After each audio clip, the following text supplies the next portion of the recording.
بھارت زندہ باد رہا ہے، بھارت زندہ باد رہے گا کہ صدیوں سے آباد رہا ہے۔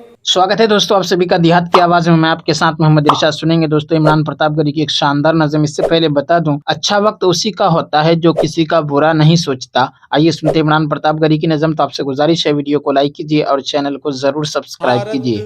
زندہ باد رہا ہے، بھارت زندہ باد رہے گا کہ صدیوں سے آباد رہا ہے، صدیوں تلک آباد رہے گا، صدیوں سے آباد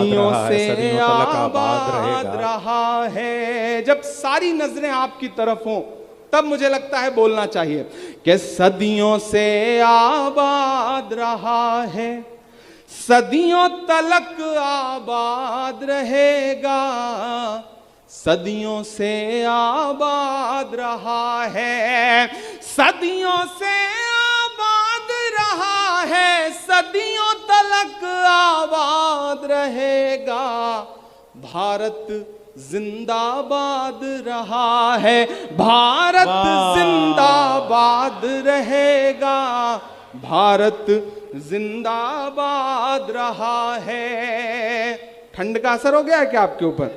ادھر جو پیچھے تک ساتھی بیٹھے ہیں، یہ کیمرے آپ کے اس مشاعرے کو پوری دنیا تک پہنچا رہے ہیں، اور وہ تمام ایسے لوگ جو آپ کی طرف ایسی نظروں سے دیکھتے ہیں، یہ مصرعے ان کا جواب ہیں۔ عمران آپ کی آواز بن کر کے بولتا ہے، آپ میرے ساتھ شامل ہوں گے تو مجھے اچھا لگے گا۔ لبوں پر ہم سجا کر آیت قرآن نکلے ہیں، وطن پر مرنے مٹنے کا لیے ارمان نکلے ہیں، زمانہ گر تلا ہے جان لینے پر تو کیا ڈرنا، ہتھیلی پر سجا کر ہم بھی اپنی جان نکلے ہیں۔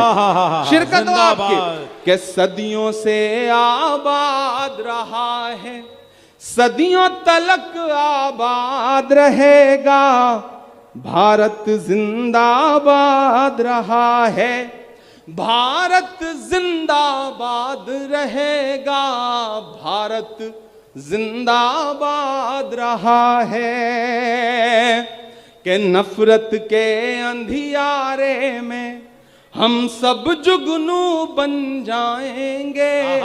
کیا مصرعہ دیا اربند بھائی سنیے گا کہ نفرت کے اندھیارے میں ہم سب جگنو بن جائیں گے، ہندو مسلم سکھ عیسائی ایک بازو بن جائیں گے، ہندو مسلم سکھ عیسائی ایک بازو بن جائیں گے، ملک کی مٹی جس دن پھر سے جان کی قربانی مانگے، بھگت سنگھ تم بن جانا اور ہم ٹیپو بن جائیں گے، بھگت سنگھ تم بن جانا اور ہم ٹیپو بن جائیں گے۔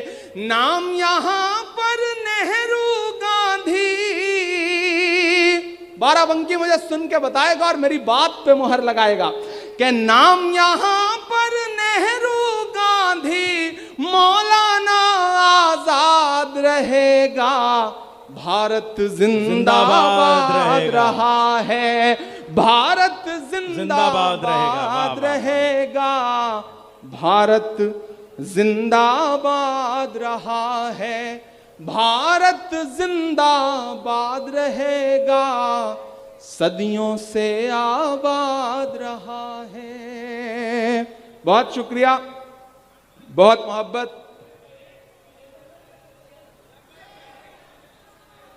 اب آئیے دوستو ندائے ممبر و محراب کتاب سے سنتے ہیں کچھ بہترین باتیں۔ اہل و عیال کی فکر۔ وہ خود بھی راتوں کو اٹھ کر عبادت کرتے تھے اور دوسروں کو بھی، خاص طور پر اپنے اہل و عیال کو بھی بیدار کر کے اپنے ساتھ نماز میں شریک کر لیتے تھے۔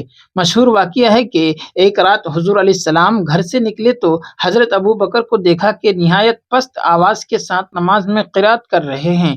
کچھ آگے بڑھے تو حضرت عمر کو دیکھا کہ نہایت بلند آواز کے ساتھ قرات کر رہے ہیں۔ صبح کو جب دونوں حضرات آپ کے پاس آئے تو آپ نے فرمایا، ابو بکر، نماز میں تمہاری آواز اتنی پست کیوں تھی؟ عرض کیا، یا رسول اللہ، میں جسے سنا رہا تھا وہ میری سرگوشی کو سن رہا تھا۔ حضرت عمر سے پوچھا تمہاری آواز اتنی بلند کیوں تھی؟ عرض کیا یا رسول اللہ میں سونے والوں کو جگاتا اور شیطان کو دھتکارتا ہوں۔ دونوں حضرات کے جواب ان کے اپنے اپنے مزاج کی بھی نشاندہی کرتے ہیں۔ حضرت ابو بکر کے مزاج میں جمال تھا اور حضرت عمر رضی اللہ عنہ کے مزاج میں جلال تھا۔ حضرت عمر کو گوارا نہ تھا کہ لوگ ساری رات غفلت کی نیند سوتے رہیں اور وہ اپنے اہل و عیال کو رات کے آخری حصے میں خود جگا دیا کرتے تھے کہ اٹھو اور تم بھی مالک حقیقی کے سامنے مناجات کرو، اور یہ آیت پڑھا کرتے تھے وَأْمُرْ أَهْلَكَ بِالصَّلَاةِ وَاسْتَبِرْ عَلَيْهَا، اپنے اہل و عیال کو نماز کا حکم دیجیے اور اس پر جمے رہیے۔ حضرت ابو ہریرہ رضی اللہ عنہ اور ان کی بیوی اور ان کے خادم نے رات کے 3 حصے کر رکھے تھے۔ ہر حصے میں ان میں سے ایک عبادت کرتا تھا اور دوسرے دونوں سوتے تھے۔ جب ایک نماز سے فارغ ہو جاتا تو دوسرے کو نماز کے لیے جگا دیتا تھا، دوسرے کے بعد تیسرا، یوں ہی رات بھر ان کے گھر میں اللہ کی عبادت ہوتی رہتی۔ اس گھر پر اللہ تعالیٰ کی کتنی رحمتیں اور برکتیں نازل ہوتی ہوں گی جس گھر میں رات کے ہر حصے میں کوئی نہ کوئی اللہ تعالیٰ کی حمد و مناجات میں مشغول رہتا تھا۔ آئیے ہم بھی اپنے گھروں کا جائزہ لیں کہ ہمارے ہاں رات بھر کیا ہوتا ہے، کیا اللہ کی عبادت ہوتی ہے یا معصیت کا ارتکاب ہوتا ہے۔ جب کبھی چھٹی کا دن ہو، اگر آپ محلے کے ایک گھر کا جائزہ لیں تو بعض محلوں میں آپ کو بلا مبالغہ 80% بلکہ 90% گھرانوں سے فلموں، گانوں اور ڈراموں کی آوازیں سنائی دیں گی۔ ان خرافات میں باپ سے اولاد تک پورا گھرانہ شریک ہوتا ہے۔ گھر کے سرپرست کو اس چیز کا قطعاً احساس نہیں کہ میرے گھر میں جو کچھ ہو رہا ہے اس کا میں ذمہ دار ہوں، اور یہ کہ اولاد کی اور گمراہی کا وبال میرے سر پر ہوگا۔ اور حیرت یہ ہے کہ ہمیں پھر بھی شکوہ ہے کہ ہماری دعائیں قبول نہیں ہوتی۔ یہودی، عیسائی اور ہندو ہم پر کیوں مسلط ہیں؟ گھروں سے اور دلوں سے سکون کیوں اٹھ گیا ہے؟ لڑائی جھگڑے اور خون خرابہ کیوں عام ہو گیا ہے؟ رزق میں برکت کیوں نہیں رہی؟ اس ملک میں اسلامی قانون کیوں نافذ نہیں ہوتا؟ ہم پر عدل و انصاف کرنے والے حکمراں کیوں نہیں آتے؟ یہ شکوے تو ہیں، مگر کوئی اللہ کا بندہ اپنے اعمال کی طرف نہیں دیکھتا۔ کیا واقعی ہم اس قابل ہیں کہ ہم پر نیک اور زاہد و پارسا حکمراں آئے؟ کیا آپ نے سرکار دو جہاں صلی اللہ علیہ وسلم کا یہ فرمان برحق نہیں سنا کہ اعمالکم عمالکم، تمہارے اعمال ہی تمہارے حکمران ہیں؟ عوامی زبان میں کہا جاتا ہے جیسا منہ ویسا تھپڑ اور جیسی روح ویسے فرشتے۔ دوستو ویڈیو کے آخر میں آپ سے گزارش ہے، اگر ویڈیو پسند آئی ہو تو ویڈیو کو لائک کیجیے اور چینل کو ضرور سبسکرائب کیجیے۔